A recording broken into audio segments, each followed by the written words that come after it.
Well, one of the things that I really like doing over here at the Hummingbirds Off the Deep End Yes. CCA workbench is not telling Bree that she's doing off the deep end. So, surprise! Hi, Bree. Surprise! Thanks, Dave, wherever you are, for not showing up. Dave's like MIA all the time. But Bree, Yeah, you know, we're but talking we're about here. sharks We're doing it. and you know, before we roll the video, I want to talk a little bit about, you've caught some really big sharks with me. You know, sometimes they were to eat a fish that you had on. Yeah, And so always. we immediately became undergun. We're permit fishing with a standard spinning rod like so, this 7-foot Akuma. Yep. And, you know, have a 65 series size reel. And immediately you go from a 20-pound permit to a 350-pound bull shark. And Right. it's like, now what do we do? Well, we Good basically question. wait until he eats our fish and usually eats through the monofilament leader that we break have. off. And Right. so You then get a good we're, workout, and then you're done. so then we're, Yeah. yeah, exactly. Yeah. You've experienced it plenty of times. All right, but the one thing that you and I have never done before, which is fly fish or throw lures to sharks and specifically go shark fishing. No. Now, Bree, I want to explain something to you. The one thing that I've learned over the 30 years of being on the water, I've tried white flies, I've tried white lures, I've tried black, I've tried all different colors. And I want to tell you, the shark's favorite color is exactly the same color as a U.S. Coast Guard certified life jacket. So that kind of tells you about what our government and Coast Guard thinks about when we go shipwreck, that we're gonna put you in their favorite color of a shark so they don't have to worry about recovering anything. I'm sure they knew about all that before they made these. I don't think they really know. All I know is the sharks over the years have Bright eaten colors. so many people with orange life jackets on that this is now their favorite color. They think that there's something to eat when they see this, and it's a perfect world.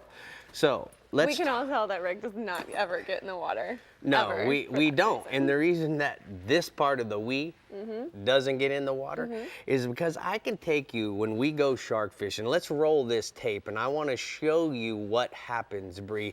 We put a bait on the bottom, and guess what? There's all bets are off. And it doesn't matter whether it's a black tip shark or a lemon shark like this. All the fun starts happening. You can see my big giant orange fly in that fish's face. Yep. Look, this is how we chum for the fish. We'll take a barracuda, we'll take a ladyfish, we take bonitas, whatever we can get our hands on. And what we typically do, Bree, is we fillet those baits down the side, leaving the meat attached to the actual carcass. Now, here's where people make a mistake when they're out shark fishing. Is a lot of times what we do is we stake out or we anchor in a place where the fish are, or where the tide and the wind are going the same way. So that seems to work out fairly well because it's taking your current and magnifying your smell. Remember, at the boat, right at that chum where it's laying in, the scent trail could maybe only be this far. Right. I mean, this wide. But as you get 100 feet out there, it could be 30 feet wide. And what we've learned is that a shark can detect 1 drop of blood in 1,000,000 parts of water. Thank you, So that's Sharky. what gets them excited. Now, Yeah. to get them to where they're really crazy, which I can't wait to take you to do, where they'll eat artificials, or they'll eat flies like these rapalas. For people that I don't didn't know fly they fish, did that. we throw, oh yeah, and I'll tease that shark in to where if I don't pull that bait out of the water, he'll eat it off of the bow of the boat.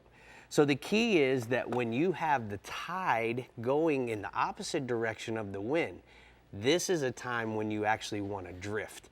And the faster you drift, the more concentrated it makes that scent trail. So right there at the bait, but it's perceived by the shark because it's moving. He might pick it up a half a mile or a mile away.